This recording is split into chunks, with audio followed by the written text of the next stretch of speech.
Merci. Eh ben, bonjour à tous, je suis très content d'être là. Je m'appelle Vincent Chanudet, je suis donc ingénieur, docteur ingénieur au centre d'ingénierie hydraulique d'EDF. On est basé à Chambéry, le siège à Chambéry. Je suis au service environnement, je suis le référent qualité d'eau, émissions de gaz à effet de serre par les réservoirs. Alors, derrière ce titre finalement un peu provocateur, avoir des données qualité d'eau sans faire de mesure, est-ce qu'on est encore domaine du rêve ou de la réalité? Mais je trouve que ça traduit assez bien notre état d'esprit, c'est un bien grand mot, mais notre problématique à EDF. Et d'un point de vue finalement avec nos deux casquettes principales au niveau hydraulique. Alors encore une fois, je parle au niveau de l'hydraulique. Je ne vais pas vous faire une présentation de toutes les activités en lien avec la télédétection à EDF, parce que déjà, je ne sais pas si quelqu'un a une vision exhaustive de tout ce qui est fait, à EDF. On est beaucoup à EDF, on travaille sur beaucoup de choses. Donc là, je vais vraiment me concentrer sur la partie hydraulique et plus en termes d'utilisateur. Là, je suis utilisateur, donc je ne suis pas un technicien sur la télédétection. Donc c'est à vous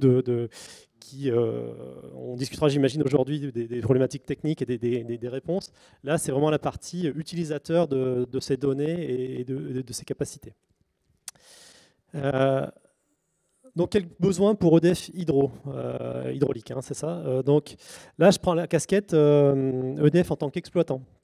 Alors, EDF en tant qu'exploitant, je ne sais pas si vous avez idée du nombre d'usines, de centrales EDF. Il y en a à peu près 430, donc à peu près l'équivalent du nombre de plans d'eau DCE dont on parlait à l'instant. Mais la particularité, c'est qu'on n'a pas, à chaque centrale, on n'a pas un seul réservoir qui est associé. En général, on en a plusieurs, et en moyenne, on en a un peu plus de deux réservoirs par centrale, ce qui fait qu'on a en tout environ 1 millier de réservoirs répartis sur la France métropolitaine et la France d'outre-mer, avec notamment un grand réservoir en Guyane. Petit saut, l'équivalent, la somme de la surface des réservoirs en France métropolitaine, c'est à peu près 45 000 hectares. Et juste le réservoir en Guyane, à Petit Saut, il fait 36 000 hectares. Donc c'est énorme. Donc on a déjà un enjeu sur le nombre. On avait la question juste avant sur le nombre de systèmes à EDF. Voilà, c'est un nombre énorme. Alors, on n'a pas tous des réservoirs monstrueux.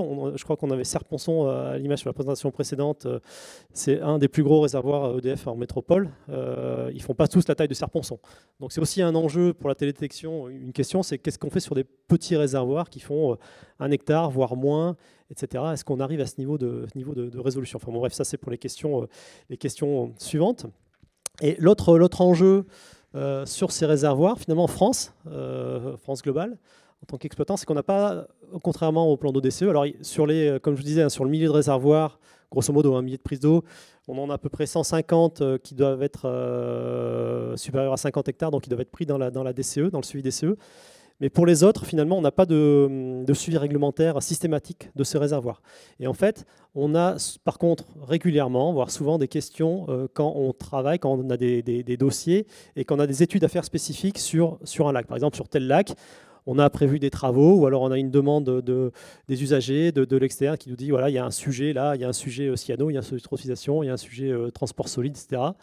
Donc il nous faut des données, il nous faut des études, etc. Donc c'est à ce moment-là finalement qu'on fait des études spécifiques sur un aménagement, mais on n'a pas la vision globale sur l'ensemble de nos aménagements en France. Alors après, il y a j'imagine peut-être certains d'entre vous ont déjà travaillé avec EDF sur des sites vraiment particuliers. Il y a certains sites qui sont privilégiés comme ça, sur lesquels EDF a mis des gros efforts de suivi, par exemple la R&D, par exemple sur les lacs de Grandjean, sur la Loire, etc., des trucs comme ça, où il y a des gros efforts de suivi qui ont été faits, sur Petit Saut aussi en Guyane, mais c'est l'exception. La règle, c'est nos réservoirs, on ne les connaît pas hyper bien en termes de qualité d'eau, surtout les petits réservoirs, ce réservoir hors DCE. Donc ça, c'était la casquette finalement exploitant. Il y a une autre casquette. Alors, l'exploitant au centre d'ingénierie hydraulique, au CIH, c'est 90% de notre activité. Hein. Faire tourner le parc existant en France, c'est le fonds de commerce, c'est ce qui fait tourner la boîte. Et on a aussi une partie, cette fois-ci, où on prend la casquette de développeur. Alors, voilà, je vous dis 90% sur le parc en exploitation. Là, c'est à peu près une dizaine de pourcents, pardon. Où là, c'est une problématique qui est complètement différente. Donc le développeur, c'est créer de nouveaux aménagements ou racheter ou retravailler en collaboration avec des développeurs qui ont déjà construit ou qui sont en train de construire un aménagement. Alors voilà, c'est très rare. On parle depuis 10 ans, EDF a mis en eau à l'international deux aménagements et est en train d'en construire un troisième. Donc c'est quand même c'est rare. Mais c'est suffisamment intéressant pour être noté, surtout que en fait, ce qui est rare, c'est que le projet arrive jusqu'au bout. Par contre, à l'entrée du tuyau d'études, on en voit passer énormément. On en voit passer, je sais pas, peut-être des dizaines par an de projets pour finalement arriver à l'autre bout du tuyau à sortir un projet tous les 2, 3, 4 ans, le projet qui est bon. Et en fait, la problématique, c'est qu'on arrive justement en début de tuyau. On nous dit, nous, côté environnement, on a un projet, il y a un développeur qui nous a contacté, il a un projet là. Qu'est-ce que vous en pensez côté enviro? Est-ce que ça va? Est-ce que ça va pas? Est-ce que machin et tout? Bon, ok. Vous avez des données? Bah non, on n'a pas de données. C'est dans un pays, il y a ou alors des données avec des gros trous de série dans les données, ou alors il n'y a pas de facilité de mesures analytiques dans le pays, dans la région, etc. Donc comment on fait? Là, c'est vite limité. Donc ça, c'est le premier enjeu, cette absence ou ce manque de données. Après, une fois que la retenue est créée, là, pour le coup, en général, c'est des grandes retenues. C'est des grandes retenues. On parlait tout à l'heure de petit saut. Donc, c'est la retenue de petit saut que vous avez à l'écran. Alors, ce n'est pas vraiment du développement parce qu'elle a été mise en eau il y a 25 ans, en 94. Mais c'est les tailles pas standards. Il n'y a pas de taille standard. Mais voilà, des aménagements peuvent atteindre cette taille-là, donc de 36 000 hectares sur petit saut, par exemple. Et on a une énorme hétérogénéité des retenues, de la composition, de la qualité d'eau dans ces retenues. C'est un peu ce qu'on avait tout à l'heure, la même problématique que sur les plans d'eau DCE. On a travaillé sur le Léman aussi, par exemple, avec l'INRA de Thonon et puis avec le pôle éclat aussi, pour montrer ça. C'est quoi la pertinence de faire un point de mesure en plein milieu du Léman? Est-ce que c'est représentatif de quoi, etc., etc. Donc c'est souvent aussi un sujet, la représentativité des points de mesure sur des aménagements qui sont énormes. Voilà. Et en fait, le troisième enjeu pour EDF sur ce type de retenue dans ces pays-là, c'est qu'en général, les mesures sont très complexes et onéreuses, alors complexes avec un S d'ailleurs, très complexes et onéreuses à mettre en œuvre. Pourquoi? Parce que voilà, c'est des pays compliqués, c'est des pays où la sécurité n'est pas forcément assurée, ce qui est un problème côté EDF. Il n'y a pas forcément toujours de facilité d'analyse aussi. Voilà, le moindre truc coûte très cher. La qualité des résultats n'est pas forcément toujours aussi au rendez-vous, donc il faut prendre des précautions supplémentaires, etc. Donc tout ça fait que finalement, ces mesures-là sont hyper compliquées par rapport à des mesures en France, hyper compliquées et hyper chères. Donc ça, c'est finalement le faisceau de contraintes qu'on a sur ce type d'activité. Encore une fois en hydraulique. Il y a des activités aussi pour le nucléaire, etc. Mais voilà, pour l'hydraulique, c'est ce à quoi on est confronté dans la vraie vie de tous les jours. Alors, ça, c'était pour les thématiques. Maintenant, en termes de paramètres, qu'est-ce qu'on fait? Qu'est-ce qu'on aimerait? Voilà, moi, là, c'est un peu ce matin, là, c'est un peu la lettre au Père Noël. Moi, comme j'ai dit, je ne suis pas technicien et certainement, il y a des choses qui sont pas possibles ou compliquées, où on parle d'après-demain ou de demain ou d'après-demain, etc. Donc, paramètres intéressants, donc il y a la température de l'eau, forcément, on en a déjà parlé. Alors la température de l'eau, c'est intéressant, pourquoi? Parce que pas forcément uniquement en termes de température absolue, voilà, parce que c'est un renseignement intéressant, la température absolue en surface, mais c'est aussi un paramètre hyper intéressant pour voir l'évolution et le fonctionnement des lacs, enfin la limnologie de ces réservoirs. Voilà, comment ils fonctionnent, comment ils se retournent pas, etc. C'est un enjeu là en France, en métropole, les lacs ils ont un fonctionnement finalement classique. Les lacs ils se retournent en hiver, etc. Et puis ils se restratifient en été, au printemps, etc.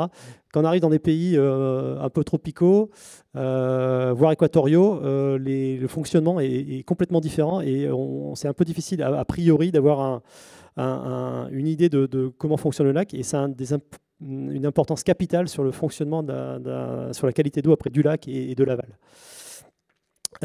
Matière en suspension, on en a aussi un petit peu parlé tout à l'heure avec la crue sur l'Hérault, c'est un sujet peut-être le sujet numéro un, la sédimentation des plans d'eau pour EDF, avec voilà, les sédiments qui comblent progressivement les lacs à l'échelle mondiale. Hein, l'échelle mondiale et nous, on n'y coupe pas, alors principalement dans les Alpes. Les débits, hyper important, on parlait tout à l'heure des débits. Alors, ça rejoint un peu, alors on sort un petit peu du domaine qualité d'eau, mais ça rejoint un petit peu la thématique sur quand on arrive sur un site avec très peu de données ou alors des séries vraiment très très partielles. Je ne vous cache pas que pour l'hydraulique, la mesure du débit, c'est le grand 1 petit a, quoi, hein. C'est quoi les débits? Après, on regarde la chute, ça on l'a, et enfin la topo. Et le deuxième point, c'est le débit. Et donc là, il y a des gros enjeux. Parce qu'en général, voilà, encore une fois, on a 1 an, 2 ans, 10 ans de recul de données avec des gros trous, des données qui datent de 40 ans, etc. Et c'est un peu compliqué de se positionner sur ces données-là. Alors le problème, encore une fois, hein, c'est la lettre au Père Noël, mais le problème, c'est qu'on n'est pas sur des rivières en général, la taille du Gange, comme on a vu tout à l'heure, ou du Brahmapoutre ou de l'Amazone. C'est des petites rivières de quelques dizaines de mètres cubes secondes au max. Donc, est-ce qu'on arrive à une résolution spatiale assez suffisante pour atteindre ça? Données de chlorophylle, hyper important forcément, hein, sur les usages de l'eau, les cyanos. On a de plus en plus de questions de la part des usagers. Alors les herbiers en rivière, ça c'est plutôt pour la partie nucléaire. Je l'ai mis parce que j'ai contacté mes collègues du nucléaire, voilà, sur les usages à l'aval des centrales, des parcs, ou à l'amont d'ailleurs, parce que ça colmate les grilles de refroidissement. Un sujet sur lequel on bosse beaucoup au CIH, c'est les gaz à effet de serre, donc les émissions de gaz à effet de serre par les retenues. Alors ça, c'est un sujet voilà, un petit peu alors je ne vais pas dire nouveau parce que ça date de longtemps, mais un petit peu original sur ces aspects-là. Il se trouve qu'il y a des boîtes qui commencent à travailler là-dessus. On a été contacté par une boîte canadienne, la GHGSat, qui fait ce type de mesure. Alors eux, ils sont plutôt sur la mesure pour l'instant pour les producteurs de gaz, etc. Donc ils sont vraiment à des concentrations assez fortes pour détecter les fuites de gaz en fait sur les réseaux. Et ils nous avaient contactés pour essayer de voir si on pouvait travailler ensemble, parce qu'ils savaient qu'on travaillait beaucoup sur les émissions de gaz à effet de serre, sur les retenues, de voir si on pouvait travailler ensemble avec eux, parce que voilà, en fait, ils doivent certifier que l'énergie qu'ils vendent aux États-Unis, l'énergie canadienne qu'ils vendent aux États-Unis est bien une énergie verte pour gagner des certificats de non-émission. Et du coup, il y a un gros marché nord-américain là-dessus. Donc on a travaillé un petit peu, alors on est encore un petit peu loin des niveaux qu'on atteint, heureusement d'ailleurs, qu'on atteint sur les réservoirs par rapport aux fuites de gazoducs par exemple. Mais ça avance et on travaille aussi avec l'OSUG à Grenoble sur cette thématique-là. Carbone organique dissous, ça on travaille là-dessus sur Petit Saut par exemple, hein, sur la couleur de l'eau, et c'est qu'on arrive à repérer la quantité de la concentration de carbone organique dissous dans l'eau. Végétation terrestre, alors ça sort un peu du cadre, enfin en tout cas apparemment ça sort un peu du cadre, mais typiquement pour les études justement de gaz à effet de serre, les bilans gaz à effet de serre, les estimations, c'est une donnée d'entrée hyper importante sur c'est quoi le stock de carbone présent sur la végétation avant la mise en eau de réservoirs. Alors voilà, c'est encore anecdotique parce que comme une fois des réservoirs on en met en eau une fois tous les 10 ans. Côté EDF, je parle, mais dans le monde il y en a beaucoup plus, et c'est une des données d'entrée aussi nécessaires pour ça. La direction technique générale, la DTG, peut-être que certains d'entre vous connaissent, à Grenoble, d'EDF, bosse aussi beaucoup sur donc, tout ce qui est données météo, hein, et c'est un énorme centre de météo, parce que voilà, c'est des enjeux très importants sur la production électrique et sur l'estimation des débits. Voilà, et ils travaillent beaucoup sur les hauteurs de neige pour justement gérer au mieux les stocks en hiver, au printemps, comment il faut vider les barrages pour que la fonte de la neige puisse les remplir sans qu'il y ait de crue à l'aval. Donc il y a un gros service qui bosse là-dessus. Et aussi le dernier point, voilà. Alors après c'est une liste loin d'être exhaustive, hein. Le dernier point auquel on a pensé, c'est la partie géomorphologie sur voilà, l'étude de formation sur les rivières, notamment les rivières alpines, les grandes rivières alpines, les bancs, etc., les bancs alternés. Alors, qui fait quoi EDF sur le sujet? Bon, là, il m'aurait fallu une demi-heure pour discuter là-dessus, et d'ailleurs, je ne connais pas. Donc il y a beaucoup de gens, on essaie de structurer un petit peu cette activité, enfin de structurer un petit peu, voilà, de centraliser, enfin pas de centraliser, mais qu'il y ait une structure qui regroupe un petit peu, que tout le monde sache un peu qui fait quoi côté là. Donc si vous avez des questions ou quoi, bien sûr, vous pouvez me contacter directement, hein, je ferai passer. Sinon, il y a le mail de Franck qui travaille à la DTG vraiment spécifiquement sur ce volet-là, télédétection et drone aérien, parce qu'on a parlé voilà, de télédétection, détection, mais le vecteur, finalement, on travaille aussi sur des vecteurs un peu moins hauts, type des drones ou l'avion.